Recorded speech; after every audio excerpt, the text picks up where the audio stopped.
ನಮ್ಮ ಕನ್ನಡ ಚಿತ್ರರಂಗ ಒಂದು ಹೊಸ ಹೊಸ ಮೈಲುಗಲ್ಲುಗಳನ್ನು ಸೃಷ್ಟಿ ಮಾಡ್ತಾ ಇದೆ ಅಂತ ಹೇಳಿದ್ರೆ ತಪ್ಪಾಗಲ್ಲ. ಒಂದು ಕಡೆ ಯಶ್, ರಾಕಿಂಗ್ ಸ್ಟಾರ್ ಯಶ್ ಅವರು ನಮ್ಮ ಒಂದು ಆಸ್ಕರ್ ಪ್ರಶಸ್ತಿಗೆ ಮುತ್ತಿಡಲೇಬೇಕು ಅಂತ ಹೇಳಿಬಿಟ್ಟು ಒಂದು ಪಾನ್ ವರ್ಲ್ಡ್ ಲೆವೆಲ್ಗೆ ಒಂದು ಟಾಕ್ಸಿಕ್ ಸಿನಿಮಾವನ್ನು ಮಾಡ್ತಾ ಇದ್ರೆ, ಇನ್ನೊಂದು ಕಡೆ ರಿಷಬ್ ಶೆಟ್ರು ಡಿವೈನ್ ಸ್ಟೋರಿಯ ಕಾಂತಾರ ಚಾಪ್ಟರ್ 1 ಸಿನಿಮಾವನ್ನು ತಂದು ಆಲ್ರೆಡಿ ಆಸ್ಕರ್ನ ಒಂದು ಅಂಗಳಕ್ಕೆ ಅರ್ಜಿ ಹಾಕಿ ಆಯಿತು. ಇನ್ನು ಅರ್ಜಿ ಹಾಕಿ ಆಯಿತು. ಹಾಗಾದರೆ ನಮ್ಮ ಕಾಂತಾರಕ್ಕೆ ಕಪ್ಪು ಸುಂದರಿ ಒಲಿತಾಳ? ಅಥವಾ ಆಸ್ಕರ್ ಪ್ರಶಸ್ತಿ ರೇಸ್ನಲ್ಲಿ ಕಾಂತಾರದ ಪೈಪೋಟಿ ಯಾವ ರೀತಿ ಆಗಿದೆ ನೋಡೋಣ ಬನ್ನಿ.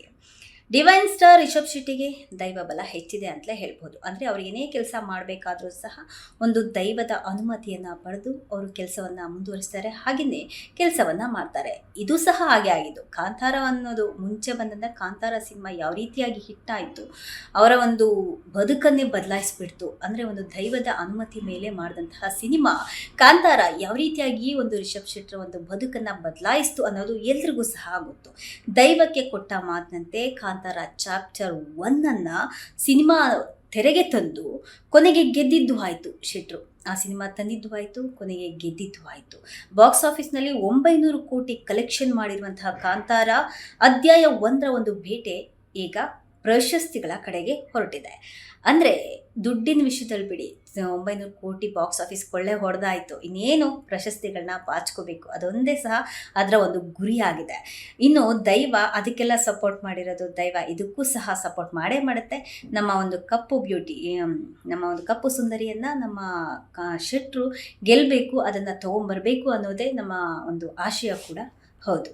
ಇನ್ನು ಅದ್ರ ಕಡೆ ಒಂದು ಮೊದಲ ಹೆಜ್ಜೆಯನ್ನು ಕೂಡ ಇಟ್ಟಿರೋದು ಸಿನಿಮಾ ವಿಶ್ವದ ಸಿನಿ ಜಗತ್ತು ಮುಗಿ ಬೀಳುವಂತಹ ಆಸ್ಕರ್ ಕಡೆಗೆ ನಮ್ಮ ಕಾಂತಾರ ಚಾಪ್ಟರ್ 1 ಇದೀಗ ಹೆಜ್ಜೆಯನ್ನು ಇಟ್ಟಿದ್ದಾಯಿತು. ಶೆಟ್ರು ಕೂಡ ಅದ್ರ ಕಡೆ ಹೆಜ್ಜೆಯನ್ನು ಇಟ್ಟಾಯಿತು. ಇನ್ನು ರಿಷಬ್ ಶೆಟ್ಟಿ ಗ್ಲೋಬಲ್ ಸಿನಿಮಾ ಜಗತ್ತೇ ತಿರುಗಿ ನೋಡುವಂತೆ ನಮ್ಮ ಕಾಂತಾರವನ್ನು ಮಾಡಿ ಕೊಟ್ಟಾಯಿತು. ಕನ್ನಡ ಇಂಡಸ್ಟ್ರಿಗೆ ಇದಂತೂ ಗಿಫ್ಟ್ ಅಂತಲೇ ಹೇಳ್ಬೋದು. ಇಂಥ ಒಂದು ಡೈರೆಕ್ಟರ್ ಇರ್ಬೋದು, ಇಂಥ ಒಬ್ಬ ನಟರಿರ್ಬೋದು, ಇವರೆಲ್ಲ ಸಹ ನಮ್ಮ ಕನ್ನಡ ಚಿತ್ರರಂಗಕ್ಕೆ ಒಂದು ದೊಡ್ಡ ಗಿಫ್ಟ್ ಅಂತಲೇ ಹೇಳ್ಬೋದು. ಇಂಥವರಿಂದಲೇ ಇನ್ನೂ ನಮ್ಮ ಚಿತ್ರರಂಗ ಉಳಿದಿದೆ, ಇನ್ನೂ ಕೂಡ ಉಳಿಯುತ್ತೆ, ಬೆಳೆಯುತ್ತೆ ಅಂತ ಕೂಡ ಹೆಮ್ಮೆಯಿಂದ ಹೇಳ್ಬೋದು. ಇನ್ನು ಈಗ ಈ ಸಿನಿಮಾವನ್ನು ವಿಶ್ವ ಪ್ರಶಸ್ತಿಗಳನ್ನು ಬಾಚಿಕೊಳ್ಳೋದಕ್ಕೆ ರೇಸ್ಗೆ ಬಿಡುವಂತಹ ಜವಾಬ್ದಾರಿ ನಿರ್ಮಾಣ ಮಾಡಿರುವಂತಹ ಹೊಂಬಾಳೆ ಪ್ರೊಡಕ್ಷನ್ನದ್ದಾಗಿದೆ. ಇದೇ ಹಾದಿಯಲ್ಲಿರುವಂತಹ ಹೊಂಬಾಳೆ ಆಸ್ಕರ್ ಪ್ರಶಸ್ತಿ ಪಡೆಯೋದಕ್ಕೆ ರೇಸ್ಗೆ ತಮ್ಮ ಕಾಂತಾರದ ಅರ್ಜಿಯನ್ನು ಹಾಕಿದ್ದಾರೆ. ಅಂದರೆ ಹೊಂಬಾಳೆ ಫಿಲಿಮ್ಸ್ ಪ್ರೊಡಕ್ಷನ್ ಅವರು ಇದೀಗ ನಮ್ಮ ಆಸ್ಕರನ್ನು ಪಡೆಯೋದಕ್ಕೆ ಒಂದು ಅರ್ಜಿಯನ್ನು ಕೂಡ ಹಾಕಿದ್ದಾರೆ. ಆದರೆ ಅವ್ರದ್ದೇ ತಾನೇ ಜವಾಬ್ದಾರಿ ಇರುತ್ತೆ. ಆಸ್ಕರನ್ನು ತಗೋಬೇಕು ಅನ್ನೋದು ಈ ಕಾಂತಾರ ಚಿತ್ರವನ್ನು ಆಸ್ಕರ್ಗೆ ಒಂದು ಹೆಮ್ಮೆ ವಿಷಯ, ಅದನ್ನು ಕೊಡಿಸ್ಬೇಕು ಅನ್ನೋದು ಅವರ ಒಂದು ಜವಾಬ್ದಾರಿ ಕೂಡ ಹೌದಾಗಿರುತ್ತೆ. ಎಸ್, ಈ ಆಸ್ಕರ್ ಅನ್ನುವಂಥ ಕಪ್ಪು ಸುಂದರಿ ಯಾವಾಗಲೂ ಸಹ ಭಾರತೀಯ ಸಿನಿರಂಗಕ್ಕೆ ಒಂದು ಮರೀಚಿಕೆ ರೀತಿ. ಅಂದರೆ ಎಲ್ಲೋ ಒಂದು ಅಪರೂಪ, ತುಂಬ ಆಸ್ಕರ್ ಸಿಕ್ಕಿರೋದು ಅಪರೂಪ, ಅಷ್ಟು ಸುಲಭವಾಗಿ ಸಿಕ್ಕಿಲ್ಲ. ಅಂಥ ಒಳ್ಳೆ ಚಿತ್ರಗಳಿಗೆ ಸಿಕ್ಕಿಲ್ಲ. ಅಂದರೆ ಕನ್ನಡ ಚಿತ್ರರಂಗದಲ್ಲಿ ಚಿತ್ರಗಳ ಕೊರತೆ ಇಲ್ಲ, ಒಳ್ಳೆ ಚಿತ್ರಗಳ ಕೊರತೆ ಖಂಡಿತವಾಗಿಯೂ ಇದೆ ಅಂತ ಹೇಳ್ಬೋದು. ಅಂದರೆ ಆ ಲೆವೆಲ್ಗೆ, ಆಸ್ಕರ್ ಲೆವೆಲ್ಗೆ ಹೋಗುವಂತಹ ಒಂದು ಚಿತ್ರಗಳ ಕೊರತೆ ತುಂಬ ಇದೆ. ನಮಗೆ ಮರೀಚಿಕೆ ಥರ ಈ ಆಸ್ಕರ್ ಅನ್ನುವಂಥದ್ದು ಭಾರತೀಯ ಸಿನಿರಂಗಕ್ಕೆ ಮರೀಚಿಕೆ ಆಗಿದೆ ಇದು. ಆದರೆ ನಮ್ಮಲ್ಲೂ ಸಹ ಒಂದು ಗ್ಲೋಬಲ್ ಸಿನಿಮಾ ಮಾರ್ಕೆಟ್ನಲ್ಲಿ ಮಿಂಚಿ ಮೆರೆದಾಡಿ ಆಸ್ಕರ್ನಂತಹ ಒಂದು ದೊಡ್ಡ ಪ್ರಶಸ್ತಿಯನ್ನು ಬಾಚ್ಕೋಬಹುದು ಅಂತ ತೋರಿಸ್ಕೊಟ್ಟಿದ್ದು SS ರಾಜಮೌಳಿಯವರು. ಇನ್ನು ತ್ರಿಬಲ್ ಆರ್ ಸಿನಿಮಾದ ನಾಟು ಅನ್ನುವಂತಹ ಹಾಡಿಗೆ ಆಸ್ಕರ್ ಗರಿ ಬಂದಿತ್ತು. ತ್ರಿಬಲ್ ಆರ್ನ ನಾಟು ಅನ್ನುವಂಥ ಹಾಡು ಒಂದು ಆಸ್ಕರನ್ನು ಬಾಚಿಕೊಂಡಿತ್ತು. ಹಾಗೆ ಭಾರತದಲ್ಲಿ ನಿರ್ಮಾಣವಾದಂತಹ ಒಂದು ಫೀಚರ್ ಚಿತ್ರಕ್ಕೆ ಪ್ರಶಸ್ತಿಗಳು ಇದುವರೆಗೂ ಬಂದಿಲ್ಲ. ಬೇರೆ ಯಾವುದೇ ರೀತಿಯಾದಂತಹ ಸಿನಿಮಾಗಳಿಗೆ ಇದುವರೆಗೂ ಆಸ್ಕರ್ ಪ್ರಶಸ್ತಿ ಬಂದಿಲ್ಲ.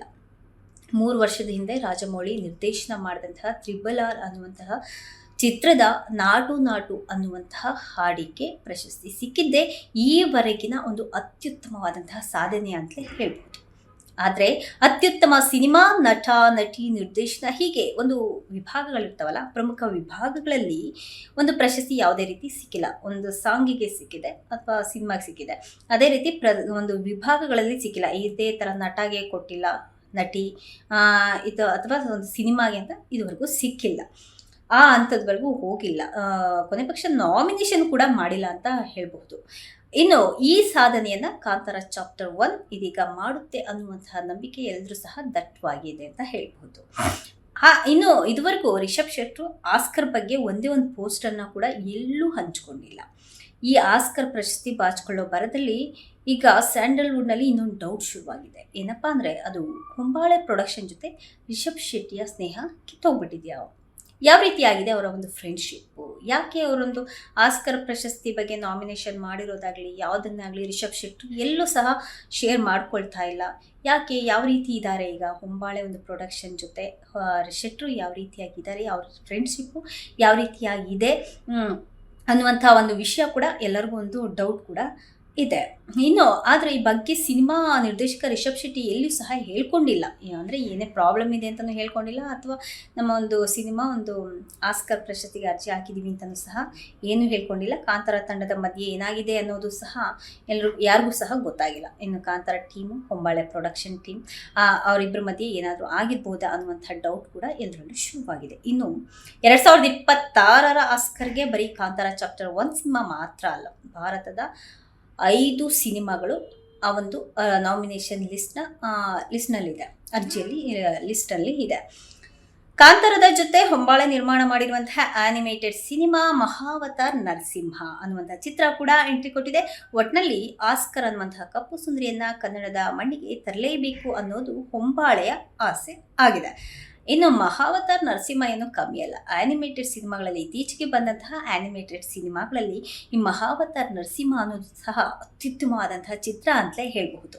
ಈ ಚಿತ್ರ ಕೂಡ ಏನು ಕಮ್ಮಿ ಇಲ್ಲ, ಇದು ಕೂಡ ಒಂದು ನಾಮಿನೇಷನ್ಗೆ ಅರ್ಜಿಯನ್ನು ಹಾಕಲಾಗಿದೆ ಅಂತ ಹೇಳಲಾಗ್ತಾ ಇದೆ. All the best Mahavatar Narasimha ಹಾಗೆ ಕಾಂತಾರ ಚಾಪ್ಟರ್ 1 ಯಾರಾದರೂ ಸರಿ ನಮ್ಮ ಒಂದು ಕನ್ನಡ ಚಿತ್ರರಂಗಕ್ಕೆ ಆಸ್ಕರನ್ನು ತಂದುಕೊಟ್ರೆ ನಮ್ಮ ಚಿತ್ರರಂಗದ ಒಂದು ಹೆಮ್ಮೆ ಆಗಬಹುದು ಅನ್ನುವಂಥದ್ದು ಎಲ್ಲರ ಆಶೆ ಕೂಡ ಹೌದು.